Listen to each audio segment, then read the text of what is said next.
छत्रपती शिवाजी महाराज की जय भवानी। डहाणू नगर परिषद निवडणूक 2025 चं आयोजन या ठिकाणी होतंय। आपले नगराध्यक्षपदाचे उमेदवार राजेंद्र लखू माच्छी याचा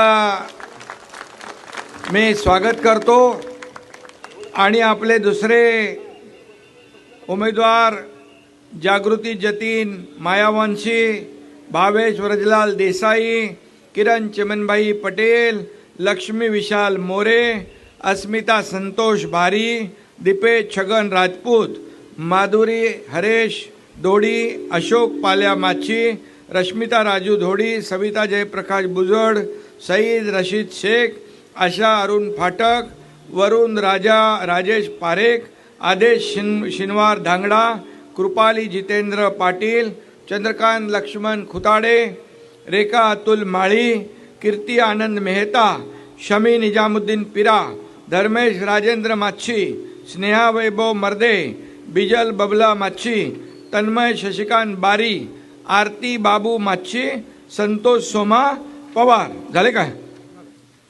आता एवढे उमेदवार आणि एवढे तुम्ही सर्व कार्यकर्ते एवढे रस्त्यावर उतरले तर समोरच्यांचं विरोधकांचं डिपॉझिट गुल झाल्याशिवाय राहणार नाही।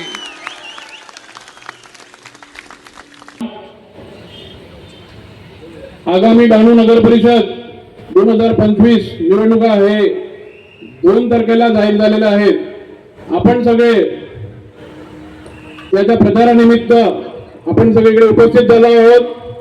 आपला सगळ्यांचा आभार। आपण एक वज्रमूठ तयार केली आहे। त्यात एकनाथजी शिंदे साहेबांचा पक्ष शिवसेना, शरद पवार साहेबांचा पक्ष तुतारी राष्ट्रवादी काँग्रेस व अजितदादा साहेबांचा पक्ष घड्याळ असे मिळून आपण लढणार आहोत। ही परिस्थिती ही डहाणूकरिता कशाला निर्माण झाली तर ज्या रीतीने नगर परिषद चालवली गेलेली आहे एक अधिकारशाहीने, वन मॅन शो, एकच माणूस एकच ठेकेदार, हे आपल्याला कुठेतरी संपवायचं आहे। आज त्यांचे 2017 साली मला आठवते निवडणूक लढली तेव्हा त्यांनी मोदी साहेबांचा प्रचार करत मतं मिळवली। आज तुम्ही डहाणूचे नागरिक आहात सगळे, तुम्ही बघा मोदी साहेबांची कुठली स्कीम इम्प्लिमेंट केली आहे त्यांनी। स्वच्छ भारत अभियान अजूनपर्यंत डहाणूमध्ये डम्पिंग ग्राउंड नाही। डिजिटल इंडिया अजूनपर्यंत तुम्ही घरपट्टी ऑनलाईन भरू शकतात का? तिकडे तुम्हाला रांगा लावायला लागतात।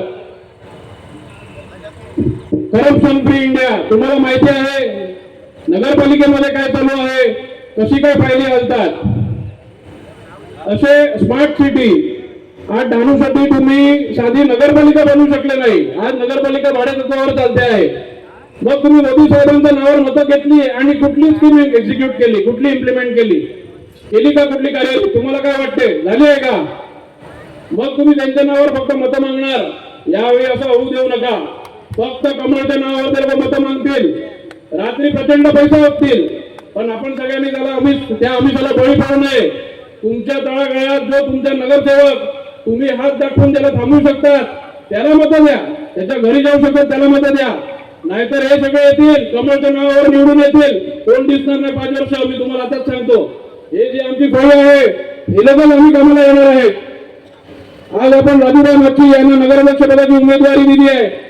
ही वेळ आलेली आहे की अमितभाई नहार, मीरभाई शाह, रवींद्र फाटक हे सगळे माजी नगराध्यक्ष एक कशाला झाले आहेत?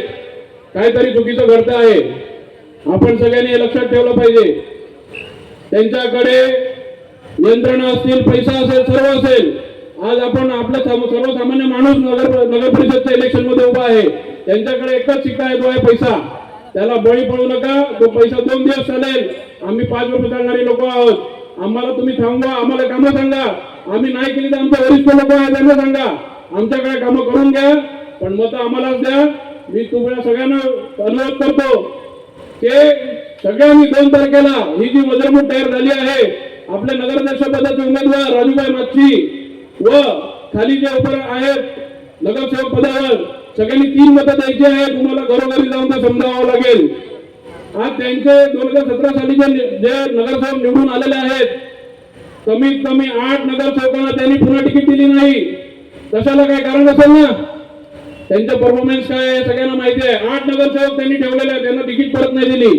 तुम्ही तर निवडून आलेले, तुमची सत्ता होती, गल्ली से दिल्लीपर्यंत कामं केली तुम्ही. आज 6 नगरसेवक त्यांना राष्ट्रवादी काँग्रेस पक्षाचे घ्यावे लागले. का अशी परिस्थिती आली की तुम्ही तुमचे नगरसेवक नाही उभे करू शकले? तुम्ही 10 वर्षात काय संघटना बांधली? मग तुम्ही राष्ट्रवादीचे नगरसेवक तुम्हाला कामाला लागले. 6 नगरसेवक आज राष्ट्रवादीचे घेतले तुम्ही. काय तुम्हाला एवढी गरज पडली? काय संघटना तुम्ही डेव्हलप केली? आम्ही जे आहे इकडे निष्ठावान सगळे आहेत. तुम्हाला सगळ्यांना मी विनंती करतो, 2 तारखेला सगळ्यांनी जोमाला कामाला लागा. आपली लोक निवडून आलीच पाहिजे. जय हिंद, जय महाराष्ट्र.